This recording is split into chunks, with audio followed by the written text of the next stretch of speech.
সীমান্তত বৰ্তমান যুদ্ধৰ পৰিৱেশ। যিসকল সেনা জোৱানে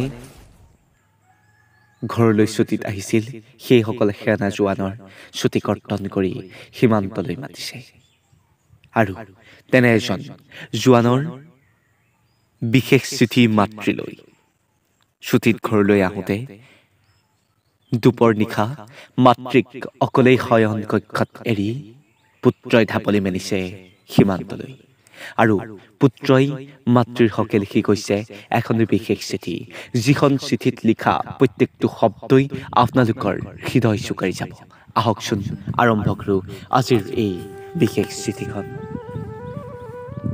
মা, তুমি মোক ক্ষমা কৰি দিবা। তোমাক অকলৈ এনেকৈ এৰি মই সীমান্তত যুদ্ধৰ বাবে যাবলৈ ওলাইছোঁ। তুমি এতিয়া গভীৰ নিদ্ৰাত, জানাই তুমি সকলো। তথাপিও দিনত তুমি মোক যিখিনি প্ৰশ্ন কৰিছিলা তাৰ উত্তৰে মই মিছাকৈ দিছিলোঁ। তাৰ বাবে মোক ক্ষমা কৰি দিবা। পাক সেনাৰ আক্ৰমণ লাহে লাহে বাঢ়ি আহিছে নিৰীহৰ ওপৰত।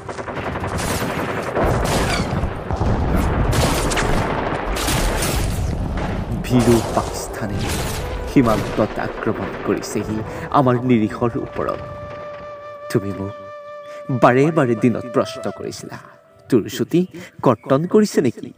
মই যে কৈছিলোঁ নাই কৰা বুলি, সেয়া সম্পূৰ্ণ মিছা আছিল মা। মোৰ ছুটী কৰ্তন কৰিছে।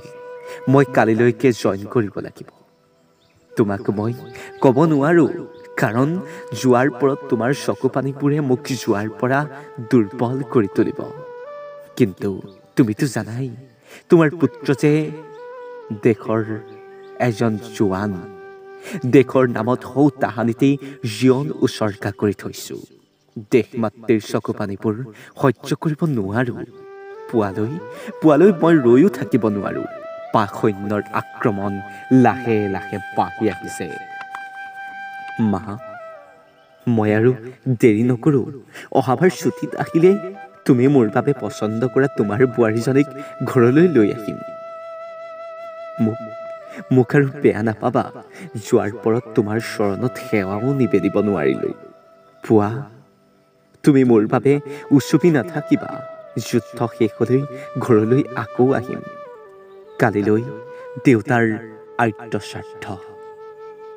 কিন্তু মোৰ কপালত দেউতাৰ শ্ৰাদ্ধৰ দিনাখনিও সেৱা ল'বলৈ নিলিখিলে, কাৰণ মই যে দেশৰ এজন জোৱান। দেউতাৰ শ্ৰাদ্ধৰ দিনা তুমি কিন্তু মোৰ বাবেও সেৱা ল'বা, কাৰণ নেদেখা পৃথিৱীৰ পৰা দেউতাই মোক আশীৰ্বাদ কৰিব। দেউতাৰ ফটোখনতে মই সেৱা নিবেদিছোঁ।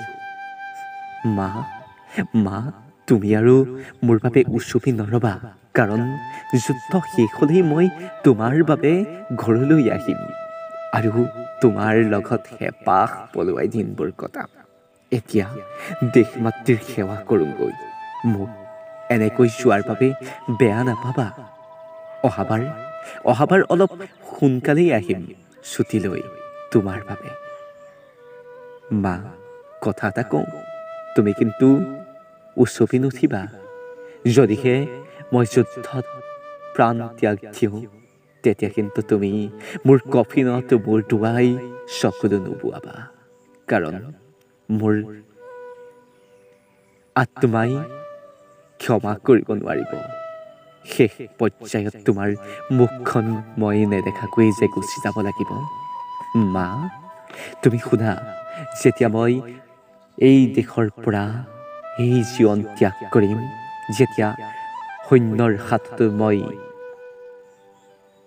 শ্বহীদ হ'ম, তেতিয়া কিন্তু তুমি উচপি নুঠিবা।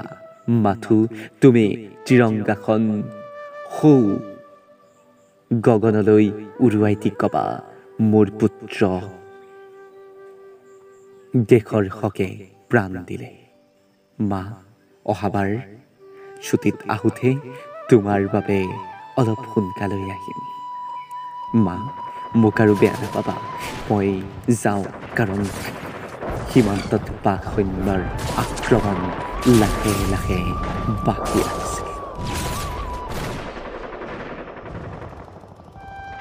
সঁচাকৈ সীমান্তত যিসকল জোৱানে বৰ্তমান কৰ্তব্যৰত হৈ আছে, সেইসকল জোৱানৰ প্ৰতি আমি সশ্ৰদ্ধা নিবেদন কৰিছোঁ আৰু ভগৱন্তৰ ওচৰত প্ৰাৰ্থনা কৰিছোঁ যাতে তেওঁলোকে যুদ্ধত জয়ী হৈ শান্ত পৰিৱেশ পুনৰ ঘূৰাই আনে। ধন্যবাদ।